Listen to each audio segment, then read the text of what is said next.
আপুনি ঘৰত বহি আপোনাৰ মোবাইলৰ জৰিয়তে কৰিব পাৰিব সেন্সাস অৰ্থাৎ লোকপিয়লৰ স্বগণনা। এইটো ভিডিঅ'ত মই সম্পূৰ্ণ প্ৰচেছ ষ্টেপ বাই ষ্টেপ দেখুৱাই দিছোঁ। এইটো ভিডিঅ' সম্পূৰ্ণ চোৱাৰ পিছত আপুনি কাৰো ওচৰত যাব নালাগে সেন্সাস অৰ্থাৎ লোকপিয়লৰ স্বগণনা কৰিবলৈ। আপুনি আপোনাৰ হাতত থকা মোবাইলৰ জৰিয়তে নিজেই অতি সহজতে মাত্ৰ কেইমিনিটমানৰ ভিতৰতে এই কাম কৰিব পাৰিব। কেনেকৈ কৰিব চাওঁ আহক। ঘৰত বহি আপুনি সেন্সাস অৰ্থাৎ লোকপিয়লৰ স্বগণনা কৰিবলৈ প্ৰথমতে আপুনি মোবাইলৰ ইণ্টাৰনেট কানেকশ্যন অন কৰিব। তাৰ পিছত আপুনি ক্ৰোম ব্ৰাউজাৰটো ওপেন কৰিব আৰু ইয়াৰ পিছত ইয়াতে আপুনি সাৰ্চ কৰিব se.census.gov.in। এইটো ৱেবছাইটত আপুনি ভিজিট কৰিব। এইটো ৱেবছাইটত ভিজিট কৰাৰ পিছত আপুনি ইয়াতে আপোনাৰ ষ্টেটটো সিলেক্ট কৰিব। ষ্টেটটো সিলেক্ট কৰাৰ পিছত ওকে ইয়াতে ক্লিক কৰিব। তাৰ পিছত আপুনি ইয়াতে প্ৰথমতে চাওক name of the head of the household. আপোনাৰ পৰিয়ালৰ মুৰব্বীজনৰ নাম ইয়াতে লিখিব। তাৰ পিছত ইমেইল এইটো অপচনেল, যদিও আপুনি ইমেইলটো পাৰিলে দিব। তাৰ পিছত মোবাইল নম্বৰটো ইয়াতে দিব আৰু তাৰ পিছত ইয়াতে এটা কেপচা দেখুৱাব। কেপচাটো ইয়াতে বহুৱাৰ পিছত আপুনি গেট OTP ইয়াতে ক্লিক কৰিব। ইয়াতে মই সম্পূৰ্ণ ডিটেইলছ ফিল কৰি লৈছোঁ। তাৰ পিছত গেট OTPত ক্লিক কৰিছোঁ। OTP সেন্ড হৈছে। OTPটো আনি মই ইয়াতে বহুৱাই দিছোঁ। আপোনালোকে নিজৰটো আনি বহুৱাই দিব। তাৰ পিছত লেংগুৱেজটো আপোনালোকে অসমীয়া সিলেক্ট কৰিব আৰু তাৰ পিছত ইয়াৰে কেপচা কোডটো আপোনালোকে ইয়াতে বহুৱাই ল'ব। মই কেপচা কোডটো বহুৱাইছোঁ। OTP বহুৱাৰ পিছত লেংগুৱেজ সিলেক্ট কৰিব। তাৰ পিছত কেপচা কোডটো মোৰ এনেকুৱা আহিছে। মই সেম বহুৱাই লৈছোঁ। আপোনালোকৰ যেনেকুৱা আহে সেম আপোনালোকে বহুৱাই ল'ব। কেপচা কোডটো বহুৱাৰ পিছত আপোনালোকে ভেৰিফাই OTP এইটো অপচনত আপোনালোকে ক্লিক কৰি দিব। এইটো অপচনত ক্লিক কৰাৰ পিছত আপোনাৰ সন্মুখত এইটো ইণ্টাৰফেচ আহি যাব। ঠিক আছে বুলি আপোনালোকে ক্লিক কৰি দিব। ঠিক আছে বুলি ক্লিক কৰাৰ পিছত এইটো ইণ্টাৰফেচ আহিব আপোনাৰ সন্মুখত। তাৰ পিছত ইয়াতে ষ্টেটটো সিলেক্ট কৰা আছে। আপুনি আপোনালোকৰ জিলাখনৰ নাম ইয়াতে সিলেক্ট কৰিব। জিলাখনৰ নাম লিখিলে আপোনাৰ অটোমেটিকলি আহি যাব। যোনটো হয় সেইটো আপোনালোকে সিলেক্ট কৰি ল'ব। তাৰ পিছত নিজৰ পিন কোডটো এইটো সাইডত আপোনালোকে বহুৱাই ল'ব। পিন কোডটো বহুৱাৰ পিছত আপোনালোকে আপোনালোকৰ ভিলেজ, টাউন বা লেণ্ডমাৰ্ক যিটো আছে সেইটো আপোনালোকে ইয়াতে লিখিব লাগিব। কেতিয়াবা কি হয় ভিলেজৰ নামটো লিখিলে সঠিককৈ নাহে, যাৰ কাৰণে আপোনালোকৰ ওচৰত মছজিদ, মন্দিৰ, নামঘৰ বা চৰকাৰী অনুষ্ঠান প্ৰতিষ্ঠান থাকিলে সেইটো লিখি ল'ব। সেইটো লিখাৰ পিছত অনুসন্ধান কৰক এইটো অপচনত ক্লিক কৰিব। তাৰ পিছত এই মেপত দুটা আঙুলি বহুৱাই ডাবল ফিংগাৰেৰে আপোনাৰ ঘৰৰ এক্সিট লোকেশ্যনটো আপোনালোকে সিলেক্ট কৰি ল'ব। সিলেক্ট কৰাৰ পিছত অৱস্থা সুনিশ্চিত কৰক এইটো অপচনত আপোনালোকে ক্লিক কৰি দিব। তলত চাওক লিখা আছে অৱস্থা সুনিশ্চিত কৰক। ইয়াতে আপোনালোকে ক্লিক কৰক। তাৰ পিছত সেভ কৰক আৰু আগবাঢ়ক এইটো অপচনত আপোনালোকে ক্লিক কৰিব আৰু তাৰ পিছত হয় বুলি সিলেক্ট কৰিব বা ক্লিক কৰি দিব। হয় অপচনটোত ক্লিক কৰিব। হয় অপচনটোত ক্লিক কৰাৰ পিছত আপোনাৰ সন্মুখত আহিব আন এটা নতুন ইণ্টাৰফেচ। এইটো চাওক এইটো ইণ্টাৰফেচ আহি গৈছে। লোকপিয়ল ঘৰৰ বিৱৰণ। আপোনাক কেইটামান প্ৰশ্ন সোধা হ'ব। প্ৰশ্নকেইটাৰ সঠিক উত্তৰ আপুনি দিব লাগিব। প্ৰথম প্ৰশ্নটো হৈছে লোকপিয়ল গৃহৰ মজিয়াৰ প্ৰধান নিৰ্মাণ সামগ্ৰী কি? কেইবাটাও অপচন আছে, মাটি, কাঠ বা আপোনাৰ যিটো হয় আপোনালোকে সেইটো সিলেক্ট কৰিব। মই চিমেণ্ট সিলেক্ট কৰিছোঁ। তাৰ পিছত দ্বিতীয় প্ৰশ্নটো হৈছে লোকপিয়ল গৃহৰ বেৰৰ প্ৰধান নিৰ্মাণ সামগ্ৰী কি?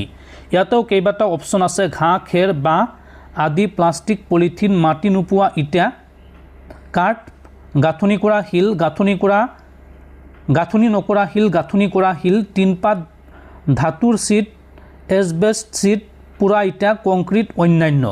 আপোনালোকৰ ইয়াৰ ভিতৰত যোনটো হয় সেইটো সিলেক্ট কৰি দিব। মই মোৰ ঘৰত যিটো আছে সেইটো ইয়াতে সিলেক্ট কৰি দিছোঁ। এইটো সিলেক্ট কৰাৰ পিছত আপোনাৰ সন্মুখত আন এটা প্ৰশ্ন তলত।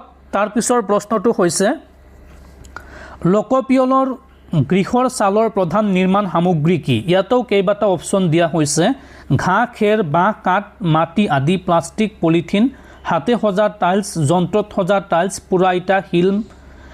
এইদৰে কেইবাটাও অপচন দিয়া আছে। আপোনাৰ ঘৰৰ যিটো হয় গৃহচালৰ প্ৰধান নিৰ্মাণ সামগ্ৰী সেইটো আপোনালোকে দিব।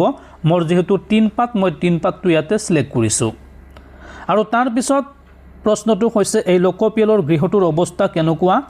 আপোনালোকৰ ঘৰটোৰ বৰ্তমান যেটো ঘৰত বাস কৰি আছে হেতুৰ অৱস্থা কেনেকুৱা হেতু আপোনালোকে দিব তিনিটা অপচন আছে ভাল বাসোপযোগী জৰাজীৰ্ণ আপোনালোকৰ যেটো হয় হেতু আপোনালোকে দিব আমাৰ যেহেতু ভাল মই ভাল অপচনটো সিলেক্ট কৰিছো তাৰ পিছত সেভ কৰক আগবাৰক আৰু হয় অপচনটোত ক্লিক কৰি দিব তাৰ পিছত ইয়াতে আপোনালোকে পৰিয়ালটোত নিয়মিতভাৱে বাস কৰা মুঠ লোকৰ সংখ্যা লিখিব লাগিব আপোনাৰ পৰিয়ালত কিমানজন সদস্য আছে বৰ্তমান ঘৰটোত কিমান মানুহে বাস কৰে হেখিনি লিখিব লাগিব তাৰ পিছত এইটো লিখাৰ পিছত আহিব আন এটা অপচন আপোনাৰ পৰিয়ালৰ মুৰব্বীজনৰ নাম ইয়াতে ইংলিছত লিখাই থাকিব পৰিয়ালত বাস কৰা সদস্যৰ সংখ্যা লিখাৰ পিছত দ্বিতীয়টো আছে পৰিয়ালৰ মুৰব্বীৰ নাম ইংলিছত লিখা থাকিব আপুনি ৰিজনেল ভাষাত অৰ্থাৎ অসমীয়া ভাষাত আপুনি ইয়াতে লিখিব লাগিব অসমীয়া ভাষাত লিখাৰ পিছত আপুনি আন এটা অপচন সিলেক্ট কৰিব লাগিব আপোনাৰ ঘৰৰ পৰিয়ালৰ মুৰব্বীজন পুৰুষ হয় না মহিলা হেতু আপোনালোকে সিলেক্ট কৰিব ট্ৰেন্সজেন্ডাৰ হয়তে হেতু সিলেক্ট কৰিব পাৰিব তাৰ পিছত যদি অনুসূচিত জাতি বা অনুসূচিত জনজাতি হয় তেন্তে হেতু সিলেক্ট কৰিব নহলে অন্যান্য সিলেক্ট কৰিব আৰু ঘৰটোৰ মালিকানাৰ স্থিতি কি হেতু সিলেক্ট কৰিব আমাৰ যেটো নিজা সিলেক্ট কৰিছো তাৰ পিছত ঘৰটোত বাস কৰা কোঠাৰ সংখ্যা কিমান হেতু আপোনালোকে লিখিব আৰু তাৰ পিছত আন এটা অপচন আছে ঘৰটোত বাস কৰা বিবাহিত দম্পতিৰ সংখ্যা হেতু লিখিব লিখাৰ পিছত সেভ কৰক আৰু আগবাৰক এইটো অপচনত আপোনালোকে ক্লিক কৰি দিব এইটো অপচনত ক্লিক কৰাৰ পিছত আপুনি আন এটা ইন্টাৰফেসলৈ ৰিডাইৰেক্ট হ'ব হয় অপচনটোত ক্লিক কৰিব তাৰ পিছত আপোনাক খুদিছে আন কেইবাটাও প্ৰশ্ন খোৱা পানীৰ প্ৰধান উৎস কি আপোনাৰ ঘৰত এইটো খুদিছে ইয়াতে কেইবাটা অপচন আছে আমাৰ যেহেতু দমকল মই দমকলটোত সিলেক্ট কৰিছো তাৰ পিছত আন এটা প্ৰশ্ন হৈছে প্ৰাপ্ত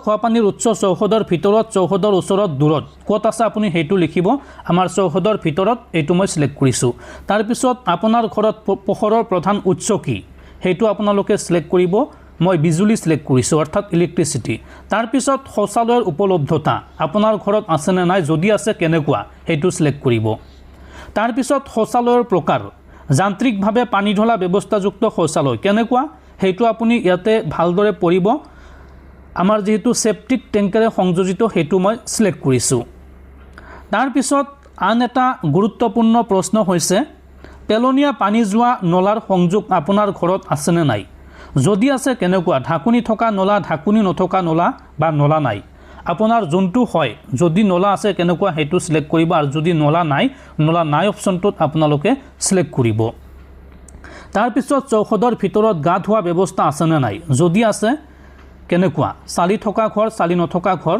গা ধোৱা ঘৰ হেতু আপোনালোকে সিলেক্ট কৰিব তাৰ পিছত আপোনাৰ ঘৰৰ ৰান্ধনী ব্যৱস্থা কেনেকুৱা এলপিজি সংযোগ আছে নে নাই যদি আছে তেন্তে এলপিজি বা পিএনজিৰ সংযোগ আছে বুলি এইটো অপচনত ক্লিক কৰি দিব আৰু তাৰ পিছত ৰন্ধনত ব্যৱহৃত আপোনাৰ ঘৰত প্ৰধান ইন্ধন কি ইয়াত কেইবাটা অপচন আছে খৰি শস্যৰ পেলনীয়া অংশ গোবৰৰ পিঠা কয়লা কেৰাচিন এলপিজি পিএনজি বিজুলী জৈৱ গেছ সৌৰ শক্তি অন্যান্য ইয়াৰ ভিতৰত আপোনাৰ যোনটো হয় হেতু আপোনালোকে সিলেক্ট কৰিব আমাৰ যেহেতু এলপিজি মই এলপিজি সিলেক্ট কৰিছো তাৰ পিছত সেভ কৰক আৰু আগবাৰক এইটো অপচনত আপোনালোকে ক্লিক কৰি দিব তলত চাওক লিখা আছে সেভ কৰক আৰু আগবাৰক তাৰ পিছত হয় অপচনটোত আপোনালোকে ক্লিক কৰিব তাৰ পিছত আন কেইবাটাও গুৰুত্বপূৰ্ণ প্ৰশ্ন খুদিছে ৰেডিঅ' বা ট্ৰেনজিস্টৰ আছে না নাই আপোনাৰ ঘৰত যদি আছে তেন্তে কেনেকুৱা পৰম্পৰাগত মোবাইল স্মাৰ্টফোনত বা অন্য কোনো যন্ত্ৰত আমাৰ ঘৰত যেহেতু মোবাইল স্মাৰ্টফোনত এইটো মই সিলেক্ট কৰিছো তাৰ পিছত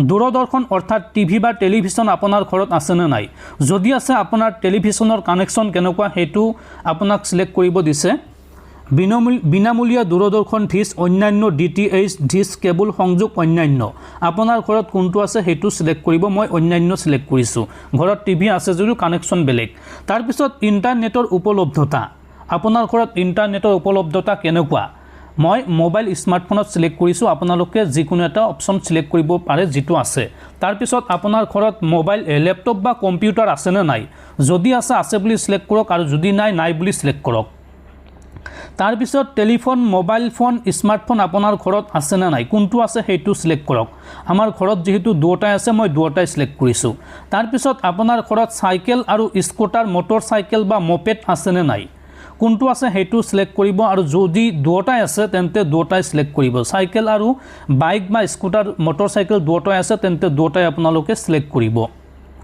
আমাৰ ঘৰত যিহেতু দুটাই আছে মই দুটাই ইয়াতে সিলেক্ট কৰিছোঁ তাৰপিছত আন এটা গুৰুত্বপূৰ্ণ প্ৰশ্ন আপোনাৰ ঘৰত চাৰিচকীয়া বাহন অৰ্থাৎ কাৰ জীপ বা ভ্যান আছে নে নাই যদি আছে বুলি সিলেক্ট কৰক আৰু যদি নাই বুলি সিলেক্ট কৰক ইয়াতে কিন্তু আপোনালোকে ভুল তথ্য নিদিব তাৰপিছত পৰিয়ালটোৱে ব্যৱহাৰ কৰা প্ৰধান খাদ্যশস্য কি আমাৰ যেটো চাউল মই চাউল সিলেক্ট কৰিছোঁ তাৰপিছত সেভ কৰক আৰু আগবাৰক এইটো অপচনত ক্লিক কৰক তাৰপিছত হয় অপচনটোত ক্লিক কৰক ইয়াতে আপুনি যিমানখিনি তথ্য দাখিল কৰিছে ইয়াৰ সম্পূৰ্ণ তথ্য আপোনাক ইয়াতে দেখুওৱা হৈছে এটো ভালদৰে চাওক আৰু তাৰপিছত আপুনি ভেৰিফিকেশ্যন কৰক যদি শুধৰণি কৰিবলগীয়া আছে শুধৰণি কৰিব পাৰে তাৰপিছত স্কুল ডাউন হৈ তললৈ যাব তললৈ যোৱাৰ পিছত আপুনি শুধৰণি কৰিব পাৰিব বা সাবমিট কৰিব পাৰিব নিশ্চিত কৰক আৰু দাখিল কৰক এইটো অপচনত ক্লিক কৰক হয় অপচনটোত ক্লিক কৰক তাৰপিছত আপোনাৰ এইটো দাখিল হৈ গৈছে ইয়াতে চাওক লিখা আহিছে আপোনাৰ স্বগণনা দাখিল কৰা হল আপোনাৰ স্বগণনা আইডি হৈছে এইটো